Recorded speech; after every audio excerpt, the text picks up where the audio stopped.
everyone, your boy is back on Friday. The classic tabletop RPG bonanza is about to start with Top Secret First Edition. But before I get into that, let me first say thank you. Thank you for all of you who expressed your love and prayers in the comments as I was kind of sick this past video, which was a video that really wasn't a video, explaining why that was the case. All kinds of crazy. But as you can see, I am feeling much better, and that kind of love just motivated me, man. I'm looking at the comments and watching them come in and the get wells, and I'm just like, man, I just really want to get back to work, Lord. And your love just really was an impetus for me. So thank you very much, all of you, my brothers and sisters who prayed for me, and all my people who commented. And if you haven't seen that video, don't worry about it. It's not that big of a deal. But thank you. I just love this community. So let's get into it, folks. Top Secret First Edition. And we're going to be looking at grenades today, doing our combat extras kind of mini series within a series type of deal. And we did explosives in the last two videos. And so we're going to expand on that a little bit more with grenades today. Now, I have some links down in the description below if you are interested in getting into Top Secret First Edition, or you want some extra accessories for your tabletop RPG. Y'all know how we're gonna do this. I am not gonna do the tagline today because I figure, hey, let me just give my thanks to people. You guys can catch me on the flip on the other side when I get the question of the vid to you, plus a couple other things. So let's get rolling with the video, y'all.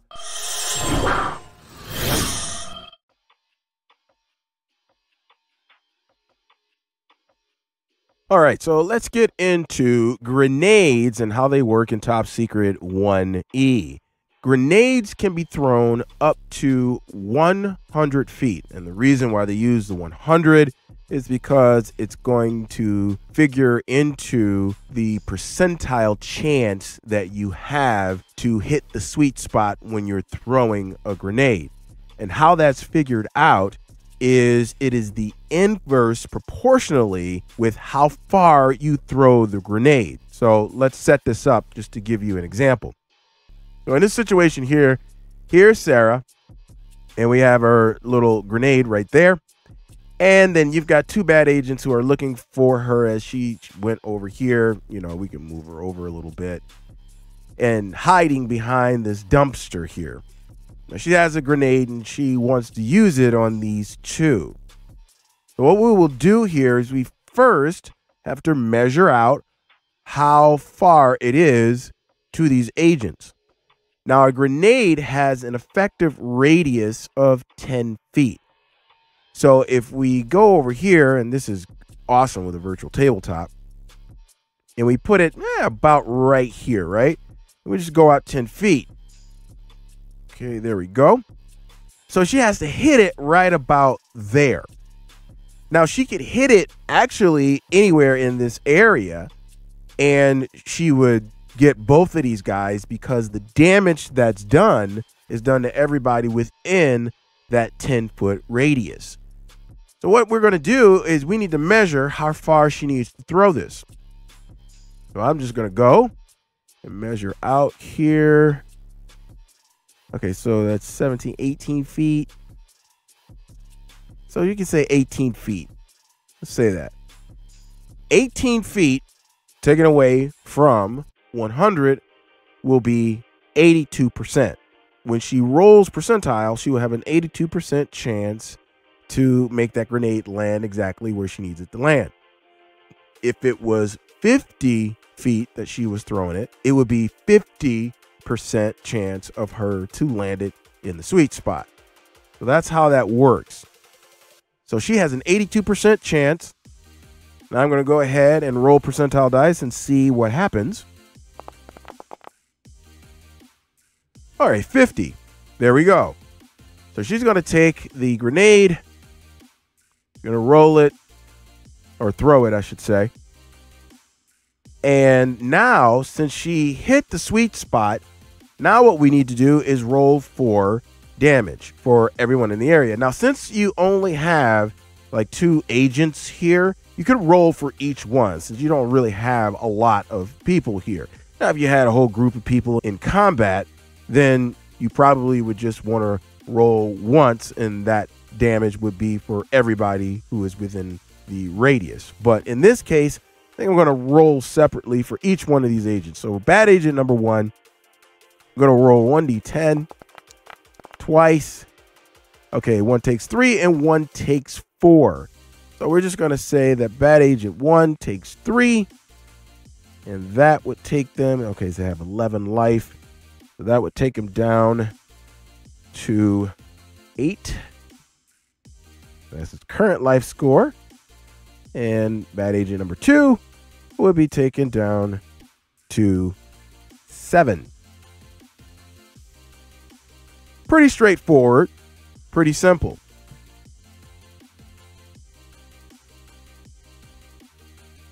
But let's do something a little different. I'm going to pull back a little bit, go over here, and I'm going to move Sarah over here a little further away. And now we have a longer range here. Let's go ahead and see how long she needs to get this. It's about 40 feet. Yep, pretty much on the nose. So she needs to roll 60 percentile to hit the sweet spot. So let's go ahead and see if she was in this area, what she would get. Because she rolls a 69. So she doesn't hit it. Now, if she does a misfire, there is a table that she actually needs to roll on, because you roll 1d10, and it's not a table in the core book. In the core book, it is just in the paragraph. It should be a table, but it's not. So what I've done is I've made it a grenade misfire table here. And I'll move this over here for us. And you roll 1d10, and according to whatever it is that you roll, it will tell you what the result is of the grenade throw, or actually where it lands in reference to the sweet spot where it needs to land. So in this case, I'll just make a roll. All right, so it's 25 feet to the left. So again, having a map like this and having a virtual tabletop, straight dope. So I'm just going to go this way. Okay, and it says 25 feet to the left. When it says left, it's to the left of wherever your character is facing. All right, so if I wanted to go left and at 90 degrees, I would just go up this way because it's left to her. And 25, whoa, I went a little bit too far on that one, didn't I? Let's do that again. Move that back up. 25 feet to the left is right about there.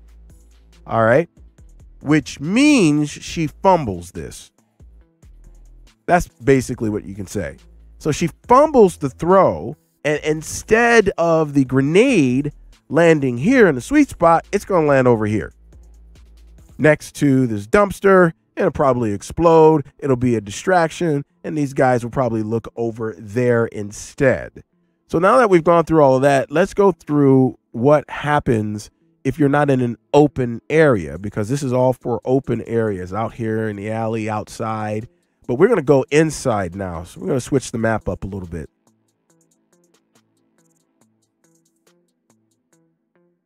Now we've taken it inside to a tomb. We got some soldiers who are searching a tomb, and Sarah is there as well. And she wants to take out these guys who are in the tomb because they're searching for her, let's say. So they're going from room to room. Now outside, you have 1d10 in terms of damage. Inside, the area has to be a certain size in order for there to be an effective range. And inside, it is a 2,000 cubic foot area. So we're talking 20 by 10 by 10. So if we measure here, go here, that's about 20 feet, and it looks about the same size, doesn't it? So it's 20 by, this is 20 by 20 by 10. So it's the same as in an open area if she throws a grenade. And it does matter about the size of the room. This would just be 1d10 if she hits the sweet spot. If we take the area where she wants to throw this grenade, we're going to throw it right about here. So we're just going to take it 10 feet out. There we go. So she could throw it actually anywhere in this area, dip out behind the door here because there's a door right here, right? So we're just going to say that that's open. She could dip outside here. She could throw the grenade and then dip. And that is exactly what she's going to do. She only needs to throw this like 10 feet. She's only going to throw it 10 feet, which gives her 90% to grab this thing. So it's almost the highest that she can have it, which is 95%. Because remember, 5% rule. So let's go ahead and throw this for her and see what she gets. She rolls a 32, hits it right in the sweet spot. We're going to take the grenade and we're going to put it right there. So now this is going to be, again, 1d10 for the damage for this guy. And he would take 5 points of damage, which would be half of his health. So she does good there. But let's go to another area over. Let's just put her over here. Turn her around. And we're going to open that door because there's a grenade right there. Okay. And we're going to move her forward a little bit. And she's going to throw, or actually roll, this grenade into this room. Now, this room is smaller. And if we measure out, we've got what? 15 feet by about 10 feet. Yeah, 15 by 10 by 10. So that is smaller than the 20 by 10 by 10. So it will be 2 to 20 points of damage because the area is smaller. That's the same thing as when we were talking about with explosives before. If you put inside of a wall and you contain it, then the concussive force is more. So in this situation, it's the same thing. She has to go, what, less than 10 feet? Right, so she's going to roll this into the room.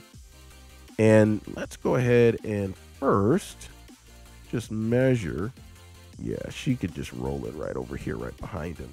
So it'll be 90 percentile again. Let's go ahead and just take it and put it in there, because just about anywhere in this room, she's going to hit the guy. So it really doesn't matter. We really don't need to do any measuring, anything like that. So she wants to put it right about there. Now, let's go ahead and roll percentile. 29, she puts it right in that place. Now this will do, again, 2 to 20 points of damage. It has the possibility of taking this guy out depending on how well she rolls. First one, oh, I thought that was a 9. I was like, oh boy. So the first one is 5 points of damage, and we've got one more roll. Oh, he's gone. He is gone because they have 10 points. And that was just 11. And she throws the grenade in there. And boom. Gone. So that is a simple process of grenades and how they work in Top Secret First Edition. If this video added any value for you, any entertainment value, or maybe you know something now that you didn't know before, go ahead and do a brother a solid. Give me a little bit of YouTube algorithm love and crush the like button. Also, if you want to stick around, then feel free to hit the subscribe button and the notification bell as well. We got the question of the vid for you. Now, as I was going through that, I was noticing some things, and I could have added it as a GM tip, but I was like, you know, let me add this on the back end.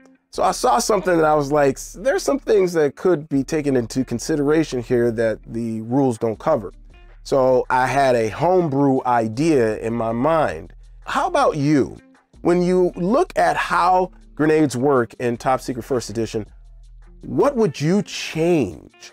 What kind of homebrew expansion or addition would you add to how grenades work in your personal campaign of Top Secret First Edition. So you might have to go back and re-look at how everything is, or maybe not. Maybe it's just all up in here and you like, I would change this, that, and the third. Well, I want to know down in the comments below. Again, I want to thank you guys. You guys are a blessing to me.